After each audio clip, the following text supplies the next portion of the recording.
अग्नि पुराण 13वां अध्याय। महाभारत की संक्षिप्त कथा। अग्निदेव कहते हैं, अब मैं श्री कृष्ण की महिमा को लक्षित कराने वाला महाभारत का उपाख्यान सुनाता हूँ, जिसमें श्री हरि ने पांडवों को निमित्त बनाकर इस पृथ्वी का भार उतारा था। भगवान विष्णु के नाभि कमल से ब्रह्मा जी उत्पन्न हुए। ब्रह्मा जी से अत्रि, अत्रि से चंद्रमा, चंद्रमा से बुध और बुध से इलानंदन पुरुरवा का जन्म हुआ। पुरुरवा से आयु, आयु से राजा नहुस और नहुस से ययाति उत्पन्न हुए। ययाति से पुरु हुए। पुरु के वंश में भरत और भरत के वंश में राजा कुरु हुए। कुरु के वंश में शांतनु का जन्म हुआ। शांतनु से गंगानंदन भीष्म उत्पन्न हुए। उनके दो छोटे भाई और थे, चित्रांगद और विचित्रवीर। ये शांतनु से सत्यवती के गर्भ से उत्पन्न हुए थे।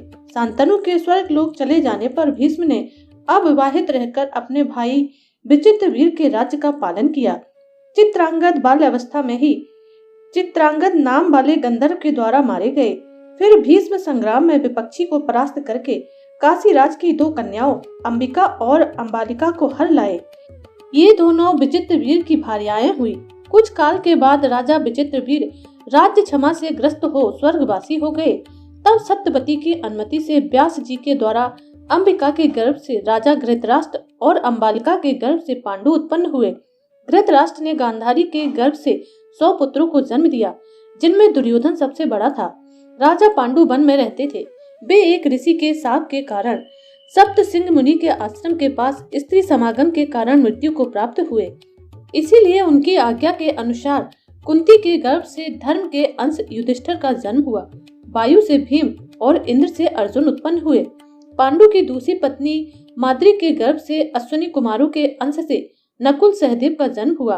एक दिन माद्री के पांडव की मृत्यु हो गई और माद्री भी उनके साथ सती हो गई। जब कुंती का विवाह नहीं हुआ था, उसी समय सूर्य के अंश से उनके गर्भ से कर्ण का जन्म हुआ।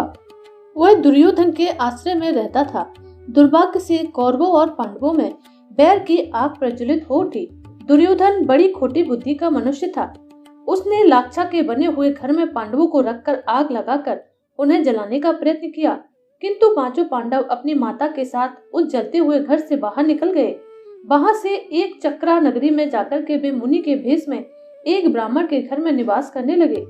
फिर बक नामक राक्षस का वध करके वे पांचाल राज्य में, जहाँ द्रौपदी का स्वयंवर होने वाला था, वहां आ गए।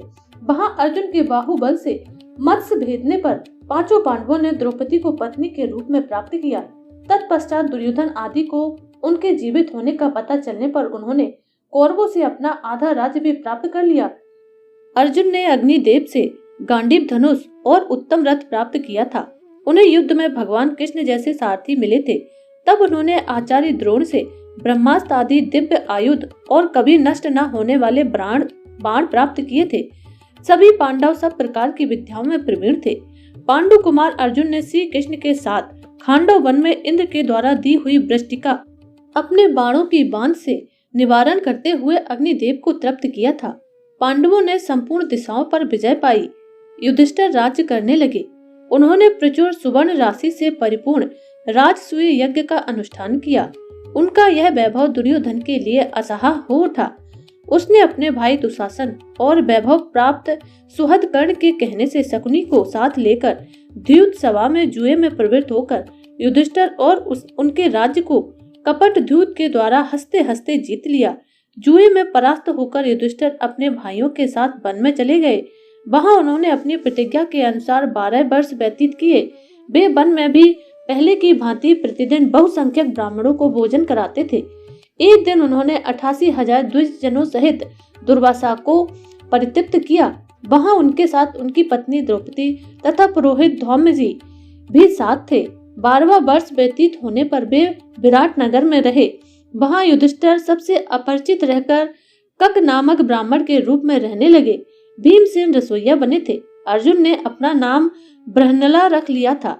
पांडव पत्नी द्रौपदी रनिवास में सैरंध्री के रूप में रहने लगी। इसी प्रकार नकुल सहदेव ने भी अपने नाम बदल लिए थे।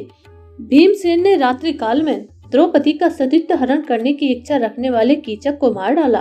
तत्पश्चात कौरव विराट की गौओं को हरकर ले जाने लगे। तब उन्हें अर्जुन ने परास्त किया उस समय कौरवों ने पांडवों को पहचान लिया। श्री कृष्ण की बहन सुभद्रा ने अर्जुन से अभिमन्यु नामक पुत्र को उत्पन्न किया था। उसे राजा विराट ने अपनी कन्या उत्तमा ब्याह दी थी। धर्मराज युधिष्ठिर 7 अक्षौहिणी सेना के स्वामी होकर कौरवों के साथ युद्ध करने को तैयार हुए। पहले भगवान श्री कृष्ण परम क्रोधी दुर्योधन के पास दूत बनकर गए। उन्होंने 12 अक्षौहिणी सेना के स्वामी राजा दुर्योधन से कहा, राजन, तुम युधिष्ठिर को आधा राज्य दे दो या उन्हें 5 गांव ही समर्पित कर दो, नहीं तो उनके साथ युद्ध करो। श्री कृष्ण की बात सुनकर दुर्योधन ने कहा, मैं उन्हें सुई की नोक के बराबर भूमि भी नहीं दूंगा। हाँ, उनसे युद्ध अवश्य करूंगा। ऐसा कहकर वह भगवान श्री कृष्ण को बंदी बनाने के लिए उद्यत हो गया।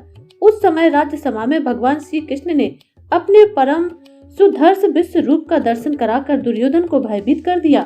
फिर विदुर ने अपने घर ले जाकर भगवान का पूजन और सत्कार किया। तदंतर वे युधिष्ठिर के पास लौट गए और बोले, महाराज, आप दुर्योधन के साथ युद्ध कीजिए। इस प्रकार आदि आग्नेय महापुराण में आदि पर्व से आरंभ करके महाभारत कथा का संक्षिप्त वर्णन नामक 13वां अध्याय पूरा हुआ।